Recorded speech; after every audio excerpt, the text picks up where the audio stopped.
Sa kwento ni Roy na nabasa rin dito sa KNBK, ito ay may papagat na A Detour to Love. Nag-send siya ng pictures ng apat ba na babae, apat or tatlong babaeng na link sa kanya.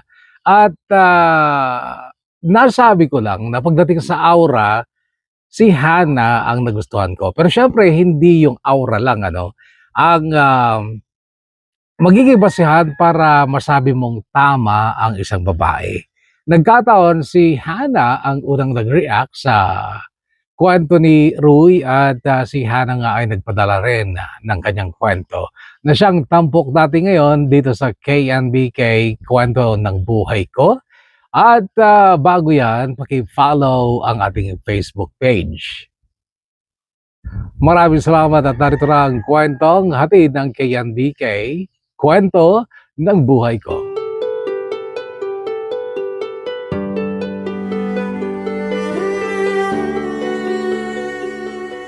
Dear Kakwento,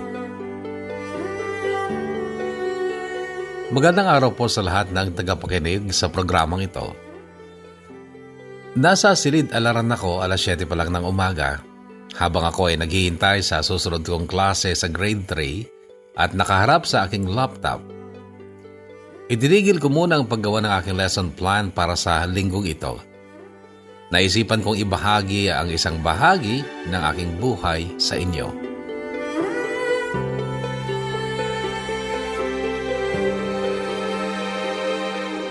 Sabi nila, may mga taong dumarating sa buhay natin upang turuan tayo ng leksyon. Mga pusong dumaan para maramdaman natin ang pinakamalalim na saya, ngunit kalaunan ay iiwan tayong may bakas ng sakit.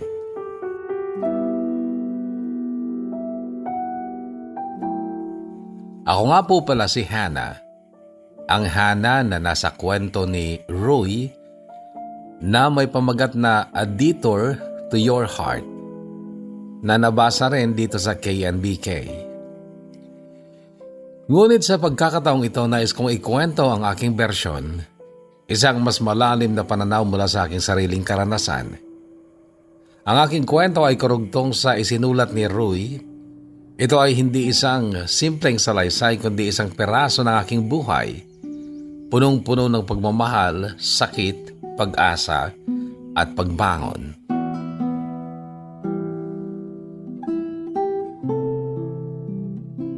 Ako ay lumaki sa isang pamilyang Ilocano. Ang aking ama ay mula sa bayan ng Pasukin, Ilocos Norte, samantalang ang aking ina ay taga San Nicolas, Ilocos Norte. Ako ang bunso sa aming tatlong magkakapatid. Sa murang edad, naranasan ko ang isang pangyayaring hindi ko lubusang naiintindihan noon, ang paghihiwalay ng aking mga magulang. Grade 1 pa lamang ako nang mangyari ito. Tandang-tanda ko ang araw na yon. Umalis kami sa poder ng aming ama habang siya ay nasa ibang bansa. Walang kaalam-alam sa biglang pagbabago sa aming pamilya. Hindi ko lubos na naunawaan ang dahilan ng kanilang paghihiwalay.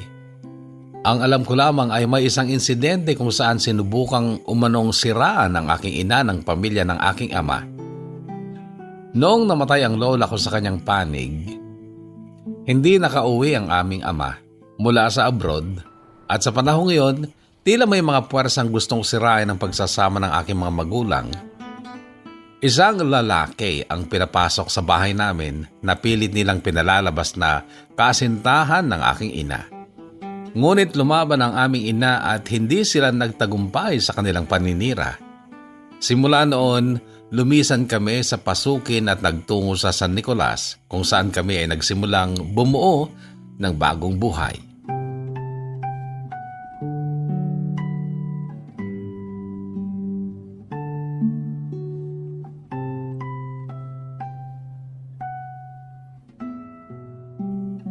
Bagamat hindi ko nakasama ang aking ama sa maraming taon, alam kong isa siyang mabuting tao.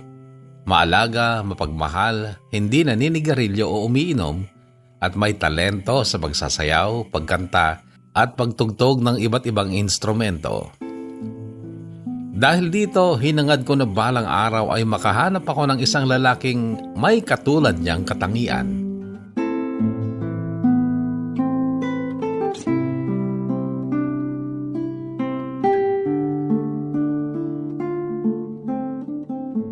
Noong grade 3 ako, umuwi ang aming ama mula abroad upang dumalo sa graduation ng aking panganay na kapatid. Matapos ang seremonya, muli siyang umalis ngunit nang ako naman ang magtapos sa elementarya, nagpasya siyang hindi na bumalik sa ibang bansa upang maalagaan kami. Kinuha niya kaming magkakapatid upang ipagpatuloy ang aming pag-aaral sa pasukin habang ang aming ina naman ay nagtatrabaho sa Maynila. Sa simula masaya kami sa aming bagong tahanan kasama ang aming ama.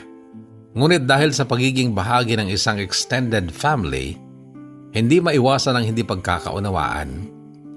Madalas kaming utusan at pagsabihan ng aming mga tiyuhin at tiyahin. May mga pagkakataong hindi kami tinatrato ng patas at minsan ay nagiging dahilan ito ng aming lungkot. Dahil dito, sa aming ina kami lumalapit at naglalabas ng aming saloobin. Nagpasya ang aming ina na kunin kaming magkakapatid upang ipagpatuloy ang aming pag-aaral sa Maynila. Doon din siya muling nakapag-asawa. Ngunit ang kanyang napangasawa ay kabaliktaran ng aking ama. Isang lasenggo, mainitin ang ulo at chain smoker.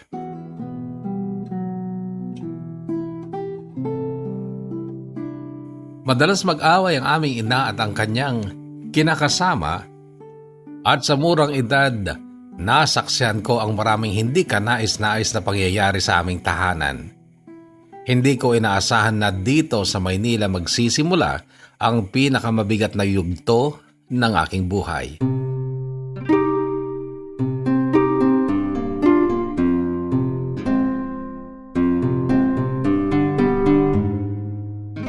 Nasa 3 taon na ako sa kolehiyo nang maganap ang isang pangyayaring hindi ko kailanman makakalimutan. Dahil maaga kaming gumigising upang maghanda para sa eskwela, isang madaling araw, pumasok ako sa banyo upang maligo. Sira ang pintuan kaya bahagya itong nakasara. Sa aking isip, wala namang masamang loob na gagawa ng hindi tama, lalo pat nasa loob lang naman ako ng aming bahay. Ngunit nagkamali ako. Napansin ko ang isang aninong lumihis mula sa pintuan. Kinabahan ako, ngunit pilit kong inisip na baka namamalikmata lamang ako. Ngunit nang maulit ito sa 2nd pagkakataon, hindi ko na kayang ipagwalang bahala. Sinilipan ako ng aking sariling amahin. Doon ko rin naalala ang isang insidente na nakita ko siyang sinisilipan ang ate ko sa unang bahay na tinuluyan namin. Wala noon ang aming ina. Kami lamang ng aking ate kasama ang aming amahin ang nasa loob ng bahay. Naliligo ang ate ko noon at kortina lang ang harang. Lumabas ako ng kwarto at nakita ko ang amahin kong tila gulat na gulat at nagkunwaring may pinulot lang sa harap ng banyo. Binaliwala ko lang din yon sa pag-aakalang may pinulot nga lamang siyang isang bagay. Ngunit noong ako na ang ginawa niya ng ganun, gumuho ang mundo ko. Nanginginig akong lumapit sa aking ina at inilahad ang lahat ng nangyari. Ngunit sa halip na paniwalaan ako, mas pinili niyang kampihan ang aking amahin. Hindi ko matanggap ang sakit na dulot ng kanyang hindi paniniwala. Pakiramdam ko, wala akong kakampi. Sa labis na takot at puot, tinawagan ko ang aking ama na muling bumalik sa abroad. Hindi ko sinabi ang tunay na dahilan kung bakit ako humihingi ng pera sa kanya. Alam ko kasi mag-aalala lamang siya. Sa tulong ng perang iyon mula sa aking ama, lumayas ako mula sa Maynila at bumalik sa Ilocos Norte. Habang nasa biyahe, hindi ako nakatulog. Sobrang bigat ng aking dibdib at mas lalong sumakit ang kalooban ko dahil iniwan ko ang aking pag-aaral sa kabila ng pagsusumikap kong makatapos sana.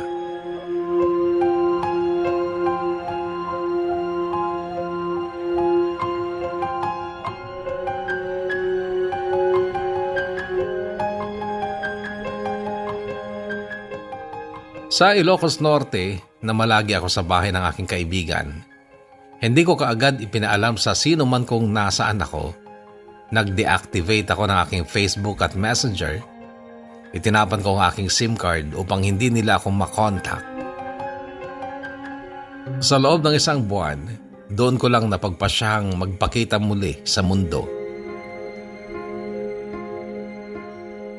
Bumalik ako sa pasukin at doon ko ibinahagi ang lahat ng aking pinagdaanan sa pamilya ng aking ama.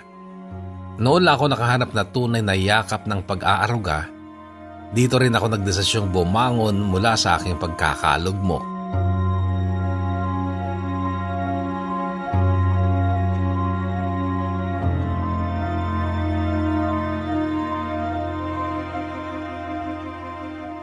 Isang araw, inalok ako ng aking pinsang si Limuel na mag-enroll sa TESDA.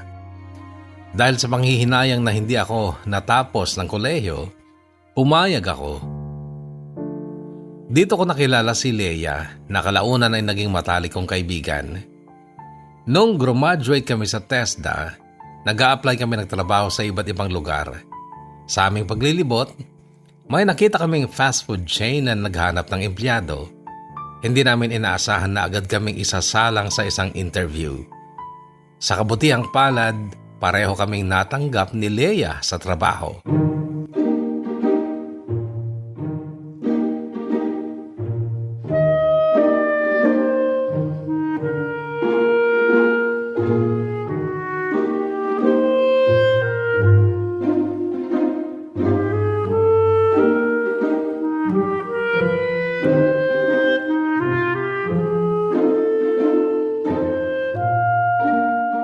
At sa lugar na ito, sa kabila ng lahat ng aking pinagdaanan, dito ko nakilala ang tanging lalaking minahal ko ng lubos.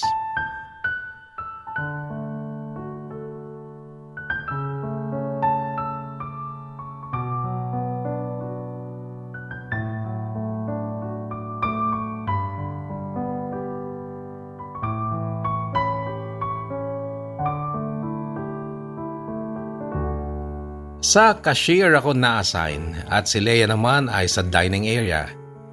Dahil bago pa lamang kami doon, hindi maiwasang ma-interview ng mga marites na crew.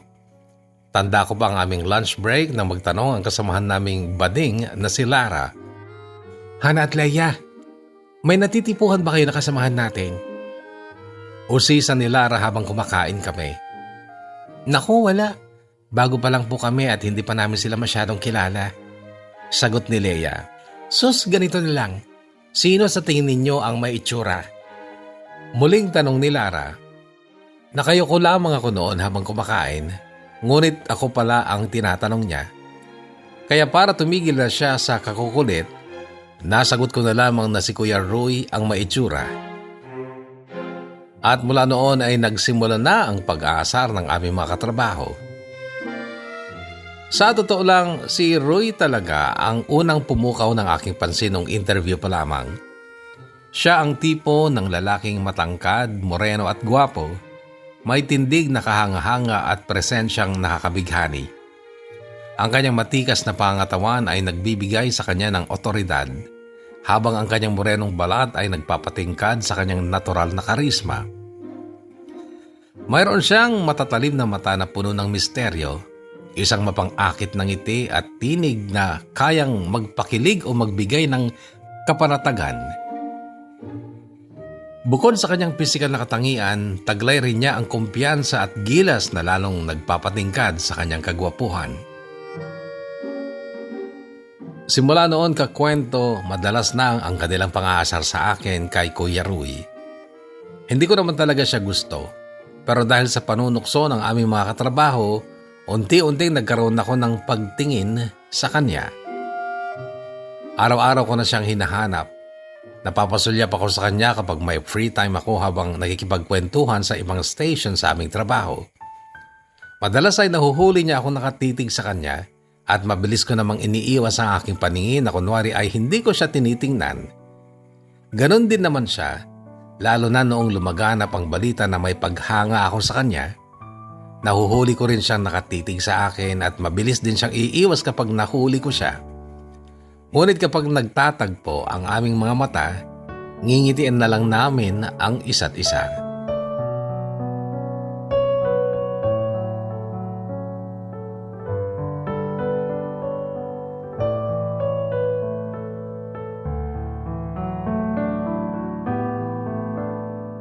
Lalo pang lumakas ang paghanga ko sa kanya noong nagkaroon kami ng Gerald meeting sa aming store. Siya ang nanguna sa pagdarasal nung gabing yon. Grabe ang paghanga ko sa kanya sa bawat bigkas niya ng mga salita sa kanyang panalangin. Lumaki kasi ako sa side ng aking ina na maka-Diyos. At sa katunayan na isang pastora noon ng aking ina nang sila ay magkakilala ng aking ama. Kaya napahanga ako nung si Roy ay marinig kong magdasal. Meron pala akong ganitong lalaki sa isip-isip ko. Nakita ko sa kanya ang katangian ng aking ama, kaya lalo pa akong humanga sa kanya.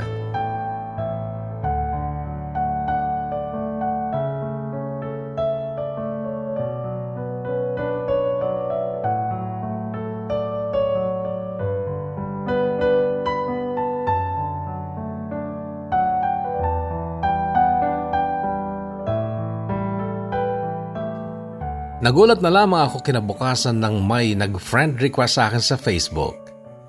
Agad ko naman itong inaccept na makita kong si Roy ito.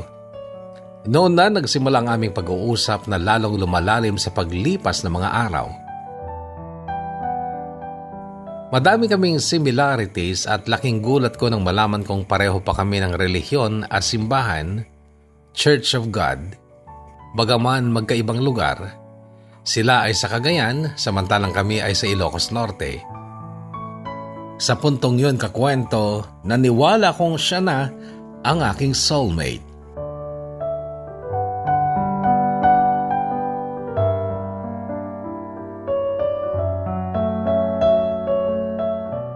Umamin ako sa kanya kakwento na may paghanga ako sa kanya. Kuya at ading ang tawagan namin noon.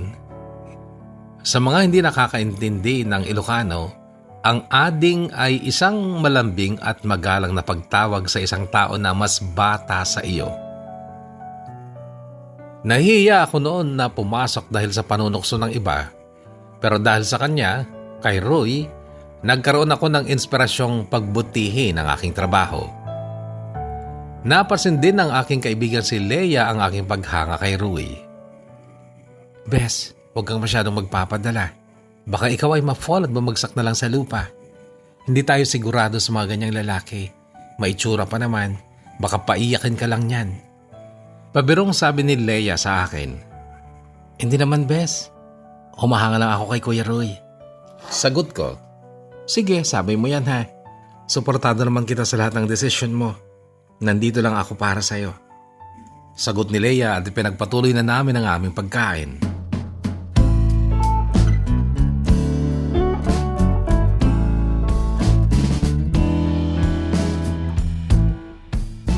Parehas kaming closing noon ni Roy at mahaba ang bakanting oras ko para magpahinga. Dahil opening shift naman si Leia, wala akong makakakwentuhan kaya napagdesisyonan kong tumambay muna sa Pure Gold. Noon din rin nag-chat sa akin si Roy. Pinapunta niya ako sa kanilang boarding house. Mahaba pa naman ang oras ko kaya sige pupunta ako. Yun ang nireply ko sa kanya. Sinundo niya ako sa Pure Gold at sabay kaming naglakad papunta sa kanilang boarding house. Maaliwalas at malinis ang kanyang kwarto tulad ng inaasahan ko. Nilapag ko ang aking gamit sa tabi ng kanyang kama at umupo sa kanto nito upang magpahinga.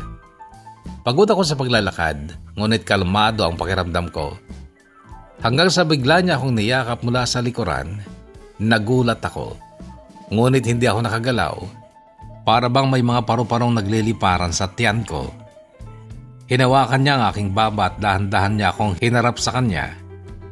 Ramdam ko ang init ng kanyang hininga.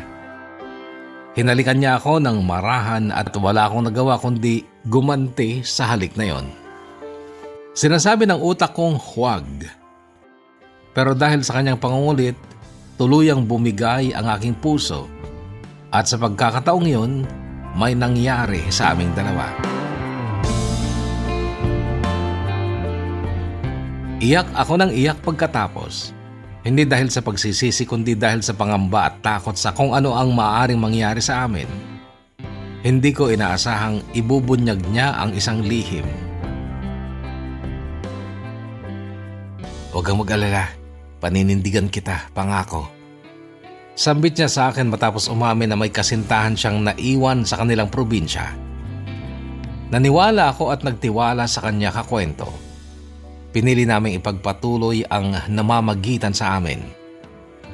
Napansin na rin sa store ang aming mga palihim na tinginan, kaya lalo pang lumakas ang pang-aasar sa amin. Ang masakit ay ang unti-unting pag-iwas sa akin ng ilang katrabaho, lalo na ang mga may gusto rin kay Rui. Ngunit dahil sa walang sawang pagbibigay niya ng assurance sa akin, hindi ako nagpadala sa mga naririnig ko. Masaya naman si Leia para sa akin. Kinuwento ko sa kanya lahat at naunawaan niya ako. Dumating ang araw ng pagre-renovate ng store. Nag-resign si Roy at umuwi sa Alakapan, Cagayan upang magpahinga muna. Napangakuan siya ng isang manager na ama-amahan namin sa store na ipapasok siya sa kabilang fast food store sa Lawag. Matagal siyang nanatili sa Cagayan, habang kami naman ni Leia ay na-assign sa isang branch sa Robinsons. Hindi naman nawala ang aming communication ni Roy. Kahit mahina ang signal sa kanila, gumagawa siya ng paraan para makausap ako. Miss na kita, love. Sigurado ka bang babalik ka pa dito? Baka naman nag-aantay ako sa wala. Naluluhang sabi ko sa video call. Malapit na akong bumalik, love. Iniintay ko lang ang tawag ni manager para makapagpasa na ako ng requirements. Konting tiis na lang. Miss na rin kita. Sagot niya. Hanggang sa wakas nga ay natapos ang renovation ng aming store kaya bumalik kami sa branch namin sa Lawag. Isang araw, habang abala ako sa cashier, lumapit sa akin ang katrabaho kong si Lloydie. Hana, may naghanap sa'yo sa labas. Sabi niya. Sino? Nagtataka kong tanong. Lumabas ako ng store, kinakabahan at sabik sa kung sino ang naghanap sa akin. Pagbukas ko ng pinto, tumambad sa akin si Roy.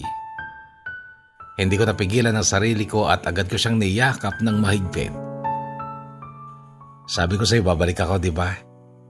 Nakangiti niyang sambit habang pinapanood akong lumuluhang nakangiti. Sobrang miss kita, love. Bulong ko sa kanya. Hinaplos niya ang aking buhok at mas hinigpitan pa ang yakap sa akin. Naramdaman kong hindi nagbago ang init ng kanyang yakap. Pareho pa rin ito nung huli kaming magkasama. Pagkatapos ng shift ko nung araw na yon, inaya niya akong mag-dinner malapit sa store. Habang kumakain, ibinahagi niya mga nangyayari sa kanya sa Cagayan, kung paano siya tumulong sa kanyang pamilya at kung paano siya nangulila sa akin. Alam mo, love, araw-araw kitang iniisip. Sobrang hirap malayo sa'yo. Seryoso niyang sabi. Hinawakan ko ang kanyang kamay, pero nandito ko na ulit at hindi na kita pakakawalan.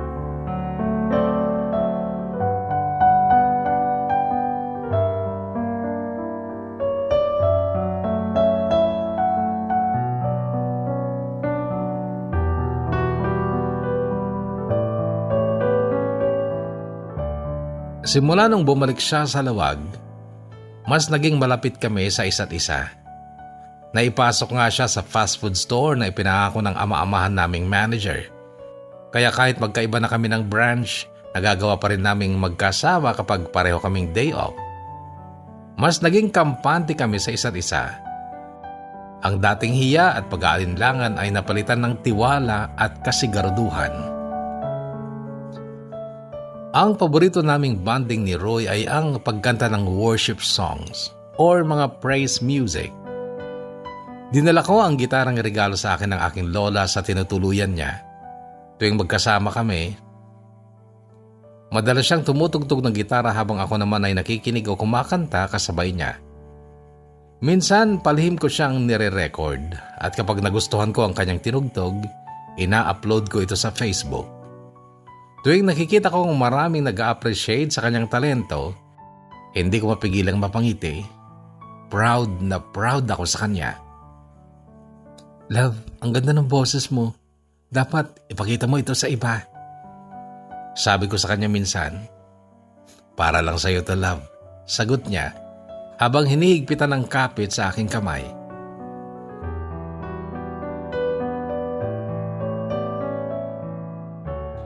Tuwing may bagyo, tuwing tag-araw, anuman ang panahon, palagi kaming magkasama. Kahit minsan hindi nagtutugma ang aming mga day off, nagsisikap pa rin kaming maglaan ng oras para sa isa't isa. Ngunit sa paglipas ng mga buwan, napansin ko ang pagbabago niya. Mas madalang na kaming magkasama at kahit may pagkakataon, hindi na siya kasing sigla tulad noon. Sa kanilang store, napapansin ko ring may ibang katrabaho siyang laging malapit sa kanya. Kahit anong tiwala ang ibigay ko, hindi ko pa rin mapigilang magselos. Pero pinili kong maniwala sa kanya dahil alam kong walang perpektong relasyon at hanggat kaya kong magtiis, magmamahal ako.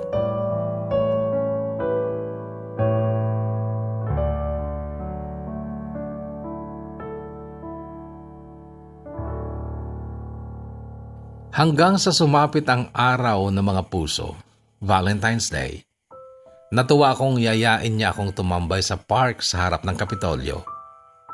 Habang nakaupo kami sa damuhan, may inilabas siyang isang bouquet ng rosas mula sa kanyang bag. Happy Valentine's Day, love. Sorry, ito lang nakayanan ko. Pero babawi ako sa pag-aalaga at pagmamahal sa iyo araw-araw. Sabi niya habang inaabot sa akin ang bulaklak. Kasabay nito, may inilabas siyang maliit na kahon. Nang buksan ko, isang makinang na heart-shaped necklace ang bumungad sa akin. Love, hindi mo naman kailangan gawin to. Minsan lang to, love. Ganito ko gustong iparamdam sa iyo kung gaano kita kamahal. Sagot niya at kinilig ako sa kanyang mga sinabi. Sa sandaling yon, nawala lahat ng pangamba ko. Masaya akong kasama siya. Masaya ako sa pagmamahal na ibinibigay niya.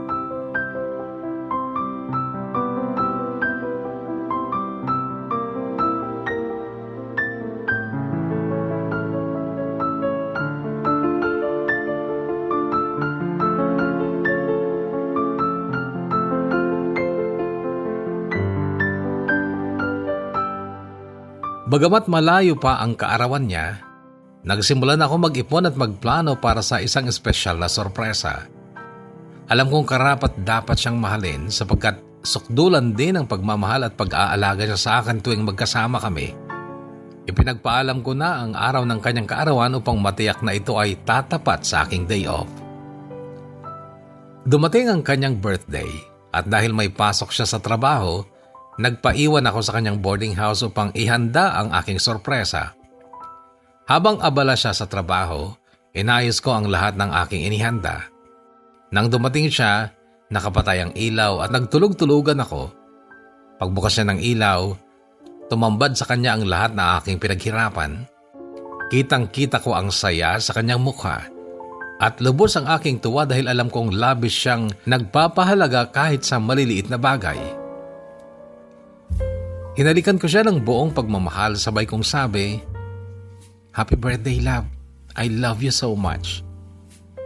Ang ngiti niya at saya sa kanyang mukha ay sapat na upang mapawi ang aking pagod sa paghahanda.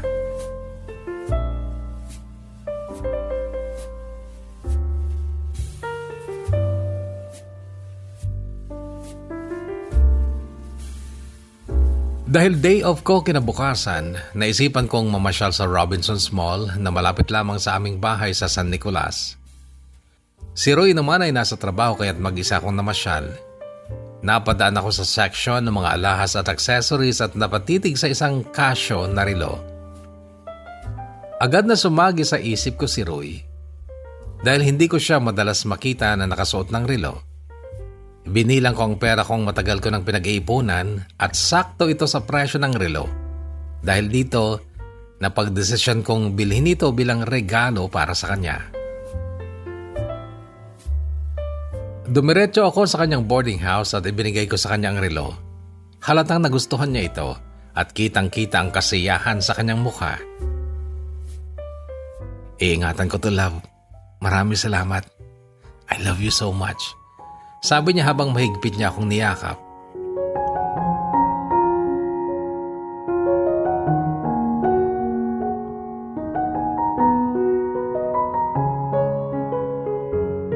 Noong sumunod na buwan, sumapit naman ang aking kaarawan. Niyaya ako ni Roy sa kanyang boarding house. Pagpasok ko, bumuwad sa akin ang mga nakasabit na poster, isang mug, teddy bear at 3 pulang rosas. Lahat ng kanyang inihanda para sa akin. Napuno ako ng emosyon at hindi ko napigilang maiyak habang niyayakap siya. Noon ko lang naranasan ang ganitong pakiramdam. Isang espesyal na pag-aalaga at pagmamahal. Taos-puso akong nagpasalamat sa Panginoon sapagkat ibinigay niya sa akin ang taong matagal ko nang pinapangarap. Isang taong may mabuting puso, walang bisyo, may takot sa Diyos. At higit sa lahat, tunay na nagmamahal sa akin.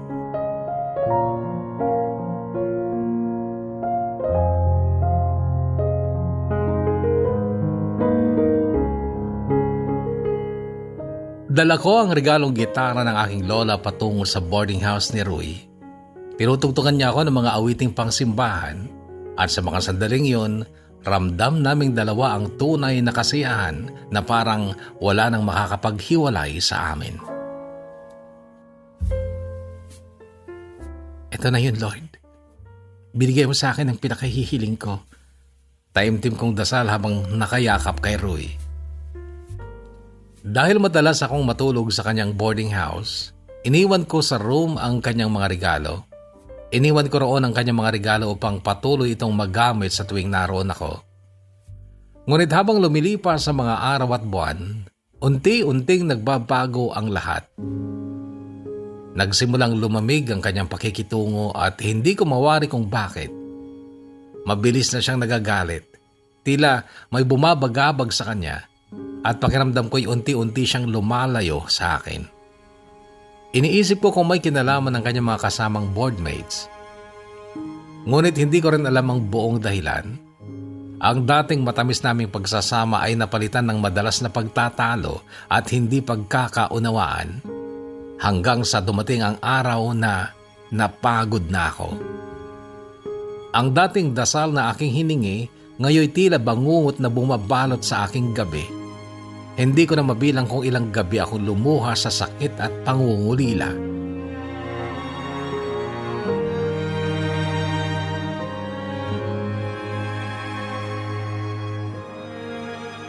Hanggang sa nagkaroon kami ng pagkakataong mag-usap ng masinsinan, pinili kong tapusin na ang lahat. Mahal na mahal ko siya, ngunit hindi sapat ang pagmamahal kung ako na lamang ang patuloy na lumalaban para sa aming relasyon. Huwag mo naman akong iwan. Ayusin natin to. Pagmamakaawa niya. Ngunit alam kong may mga bagay na hindi na maibabalik at may mga sugat na hindi na kayang paghilumin ng kahit anong pagsisikap. Roy, bago ako humantong sa napakahirap na desisyong to, lumaban muna ako at nagtiis. Ibigay mo na sa akin to.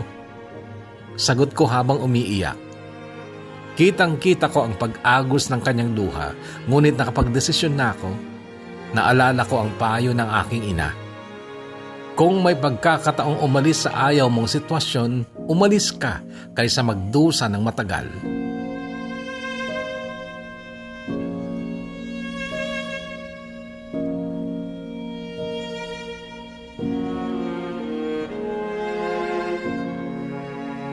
Lumipas sa mga araw at hindi ko maipagkailan na labis akong nasasabik kay Roy.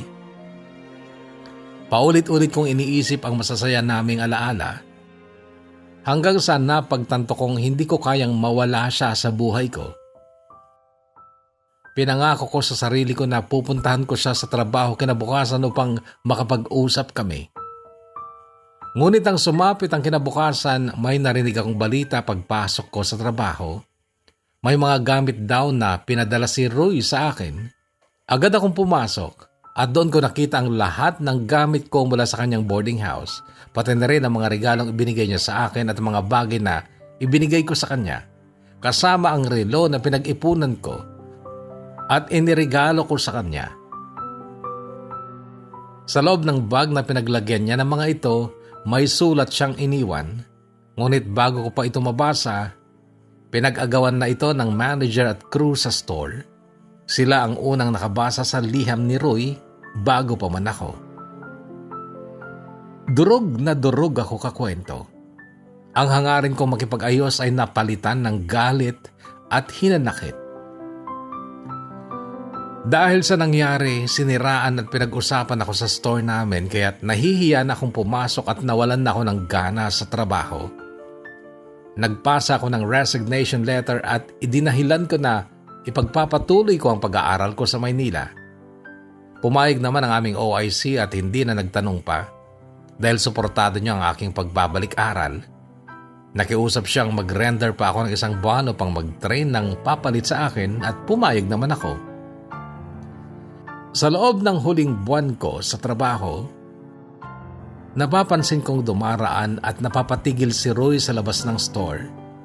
Minsan ay sinasabi ng guard na may palihim na bumibisita sa akin. Si Roy pala. Gusto raw niya ako makausap ngunit hindi ko siya pinagbigyan. Iniiwasan ko siya at matapos ang aking shift, hindi kaagad ako lumalabas upang makaiwas sa kanya.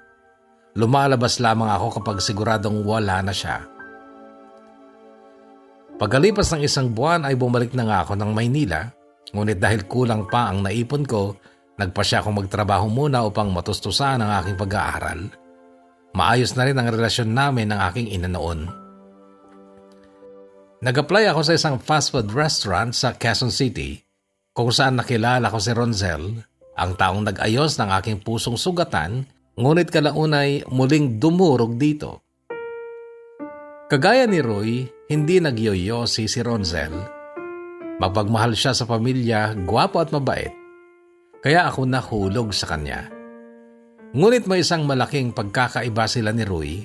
Si Ronzel ay mahilig uminom, barkadista at malapit sa mga babae. Noon ay panahon na ng pandemya at online classes. Sa wakas, nakapag-enroll na ako sa isang malapit na kolehiyo. Masaya dahil matutupad ko na ulit ang pangarap kong makapag-aral.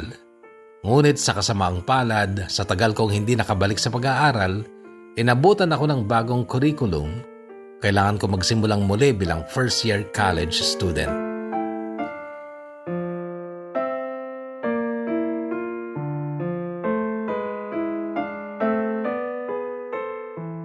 Ilang buwan pa lamang kami ni Ronzel nang mahuli ko siyang may ibang babae.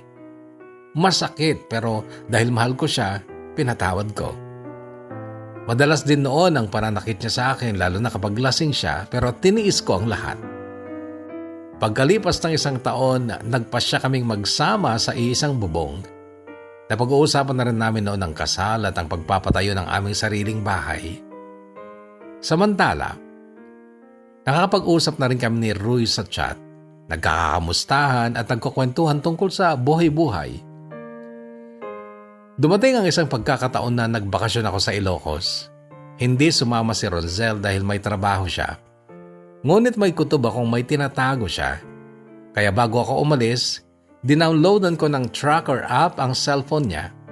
Sinet up ang call recording at kinonek ang email ko sa mga social media accounts niya. Habang nasa Ilocos ako, lagi kong chinecheck ang messenger niya pero wala naman akong mahuli kaya kampante akong kinakausap siya.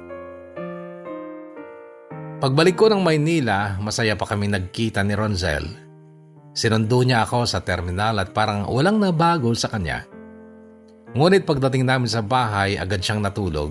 Ako naman, hindi dalawin ng antok dahil sa haba ng tulog ko sa biyahe. Kinuha ko ang cellphone niya at doon tumambad sa akin ng napakaraming call recordings at mga lokasyon ng tracker app. Rinig ko sa mga recordings ang matatamis nilang usapan ng ibang babae. Ipinikit ko ang aking mga mata, pilit pinipigilan ng pag-iyak. Tinatakpan ang bibig upang hindi siya magising. Ngunit sa tracker app, kita ko ang mga check-ins nila sa iba't ibang hotels. Parang pinagsukloban ako ng langit at lupa. Hindi ko napigilan ang sarili ko at nasaktan ko siya. Agad kong binalot ang aking mga gamit at lumisan. Bumalik ako sa bahay ng nanay ko na noon ay maayos na ang relasyon namin. Tinanggap ako, ngunit nanatili akong tahimik at hindi kinibo ang aking stepfather. Dala pa rin ang matagal ko nang hinanakit sa kanya at ang nawalang respeto ko sa kanya bilang pangalawang ama sana.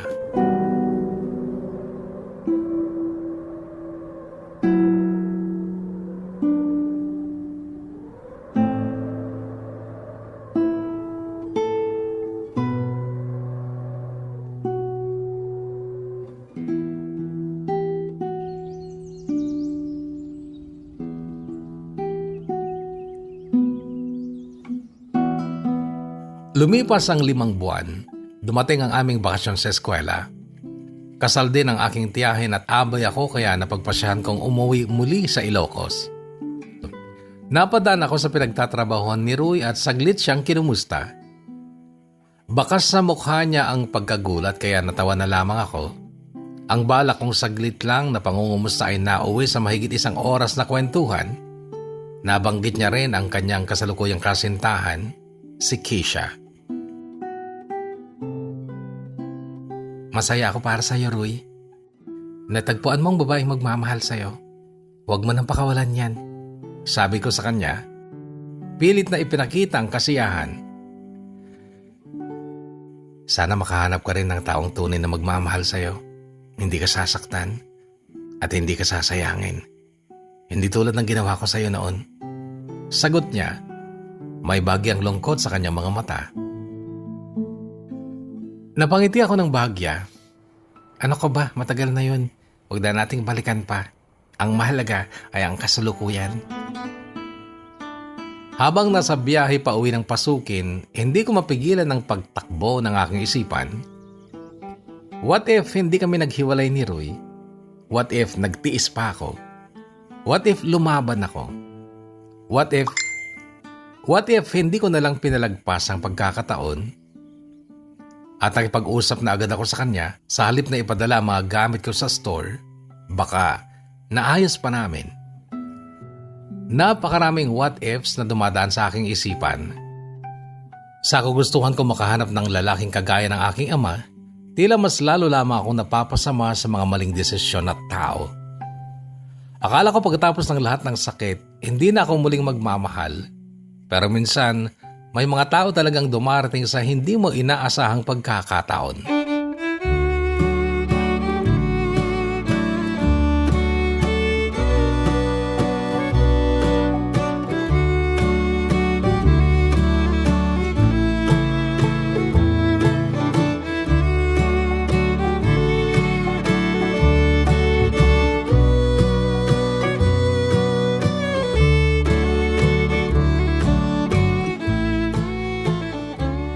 Isang gabi bago ang kasal ng tiyahin ko, may sayawan.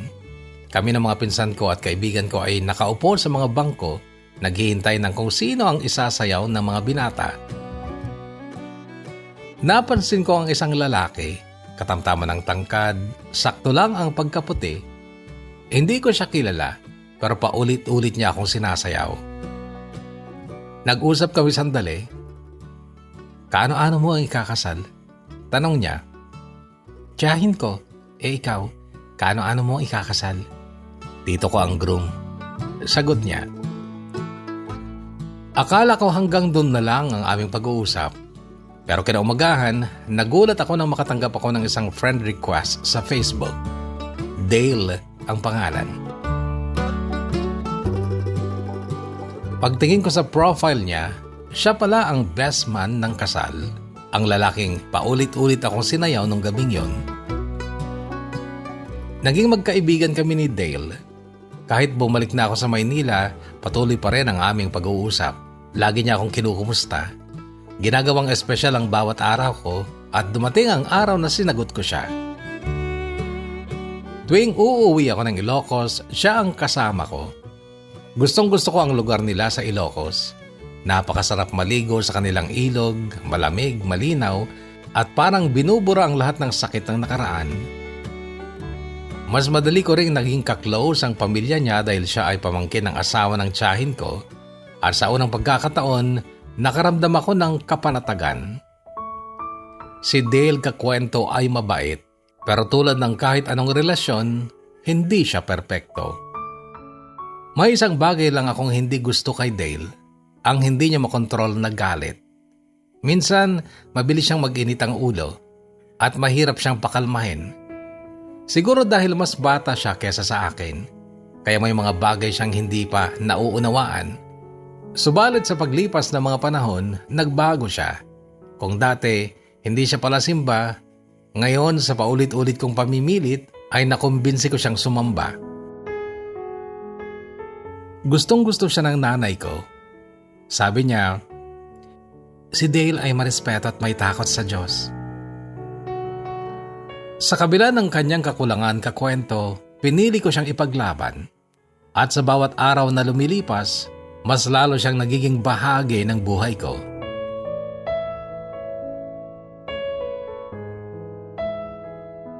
Araw ng linggo kahapon, nasa simbahan kami ni Dale nang may mag-pop up na message mula kay Rui, nangungumusta.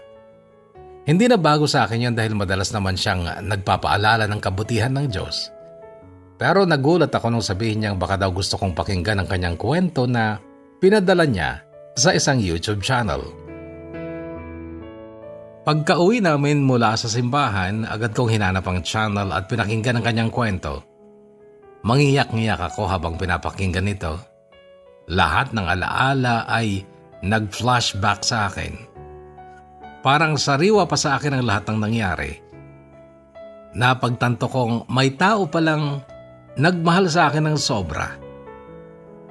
At dahil lang sa hindi pagkakaunawaan at kakulangan sa komunikasyon, natapos ang relasyong walang masyadong kalinawan.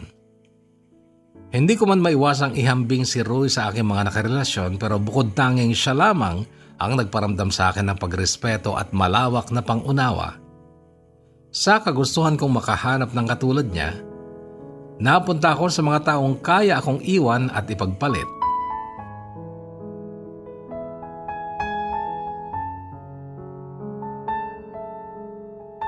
Pero mula sa kwento ni Rui, nakaramdam din ako ng saya dahil nabanggit niyang ikakasal na sila ngayong taon ni Keisha.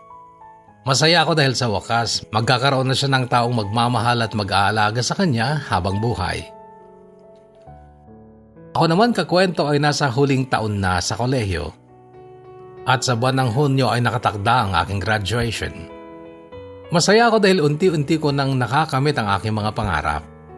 Si Roy ang isa sa mga dahilan kung bakit ako napunta sa puntang ito ng aking buhay. Kung hindi dahil sa kanya, hindi ako luluwas ng Maynila upang maipagpatuloy ang aking pag-aaral. Matagal ko nang pinagdadasal sa Diyos na makatapos ako ng kolehiyo. Salamat sa kanya at malapit ko na itong makamtan. At sabi nila, may mga taong dumarating sa buhay natin hindi para manatili kundi para turuan tayo ng mahalagang aral. Sa kabila ng lahat, nagpapasalamat ako sa pagkakataong minahal at minahal din ako ni Rui. Ang kwento namin na hindi nagtapos sa panghabang buhay, pero naging bahagi ito ng buhay ko na hindi ko pagsisisihan. Natutunan ko ang tunay na pag-ibig ay hindi lang tungkol sa pagkapit, kundi pati sa pagpapalaya. Lalo na kung iyon ay mas makabubuti para sa isa't isa. Ngayon, masaya ako sa kung saan ako naroroon at alam kong ganun din siya. Hindi man kami nagkatuluyan pero sa puso ko, mananatili siyang isang magandang alaala. Isang taong minsang dumaan, nagbigay ng saya at nagturo sa akin ng halaga ng tunay na pagmamahal at pagpapalaya. Siya ang aking the one that got away. Hindi dahil sa hindi siya naging akin, kundi dahil kahit saglit lang siyang dumaan, iniwan niyang isang bahagi ng buhay kong hindi ko makakalimutan. At sa huli, hindi ito kwento ng pagkawala, kundi ang pagkatuto at pasasalamat. Hanggang dito na lamang kakwento at maraming salamat sa pakikinig. Lubos na gumagalang, Hana.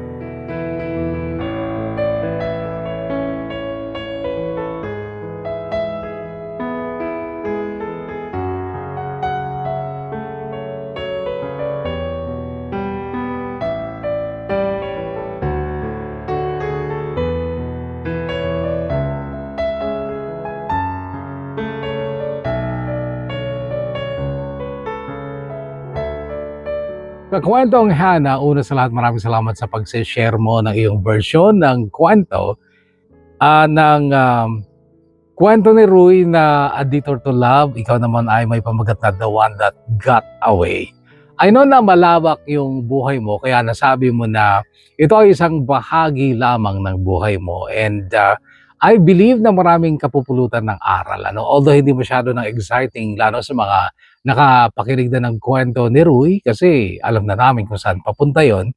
At ang masakit talaga pagkatapos ng sweetness, ng thoughtfulness, lalo na yung tipong yung laman na ng wallet mo ay ibibili mo pa ng espesyal na regalo para sa isang pinakamamahal mo. Ako nakaranas ako na talaga ng ilang beses din na ganun kasi pag nagmamahal ka yung kahit wala nang matira sa'yo, basta makakapagpaligaya sa mahal mo. Nakaka-touch yung ganun. Tapos maisip mo hindi rin pala mag-work out sa huli. Sayang. Pero I think lahat tayo ay dumadaan sa ganun. And you are so young still, Hana.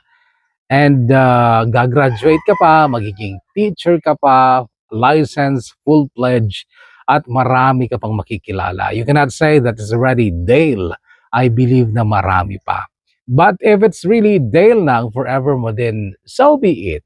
Anyway, again, napakabata mo pa at marami ka pang makikilala, marami ka pang mararating. God bless you, and again, thank you very much, Hana, for sharing your story. At eto, unahin na natin, pasyaran ko para sa family ko dyan sa Gonzaga, Cagayan, sa anak ko na si Arian. Congrats sa graduation mo. Pasensya ka na kung wala si Mama para ken ka daytoy. Thank you din, Kuya Bono. Na-discover ko ang YouTube channel mo at nakakawala po ng lungkot at homesickness while I'm listening sa love story kapag nagtatrabaho po ako. God bless po, Raquel from Abu Dhabi. Ayan, maraming salamat, Raquel. Hello, Kuya Bono, pasyado po lalo na sa mga nakikinig dito sa Japdi. Siya si Meru Jewel. Japan siguro. An Ignacio, shoutout to you. Kay Let Valdez din, pa-shoutout. Vicky M. Batarina, pasyado Kuya Bono, always watching here in Taikoo, Hong Kong. God bless you too. Dang Balubar, hello Kuya Bono, pa-shoutout here in Hong Kong. Lagi kami nag-aabang ng mga stories mo. Avid listeners mo kami ni Beverly Mejia. Birthday niya po pala ngayon. Happy birthday, Be. Ihanda mo na ang Blue Eyes sa Sunday. Yon naman. Belated na yata. Belated happy birthday. San Agustin Adviento, pa-shoutout man, Manong Bono, to May Fu, Hong Kong. Your abanger since CLS started grade 6 ako noon. Thank you and God bless from Salana. Ang pangalan niya ay si San Agustin Adviento. Maraming salamat, Ella Reyes Corcuera. Shoutout kay Moises de la Cruz at Ella C. Badang. Cheryl Kusipag, Bangayan, Pasinos, can't wait. Yun, shoutout sa iyo. Olivia Pulido Tasio, pa-shoutout po Kuya Bono sa mga anak ko, Aubrey Jade at Lloyd Ray Tasio. Agyaman, it's me, Olivia Pulido ng Ambagyo, Nueva Vizcaya. Agyaman, Kabsat. Lynette Alcantara Sidaya, pa-shoutout Kuya Bono, listening all the way from my beautiful province, Abra. And dinggik damdama sir kanamat ni Matagtago. Jen Baruga Bangudad. Yo, always solid abanger Kuya Bono from Funling, Hong Kong. Shout out to my son Cyrus Crane at sa mama ko Annie Malana na sila ang dahilan kung bakit ako nandito.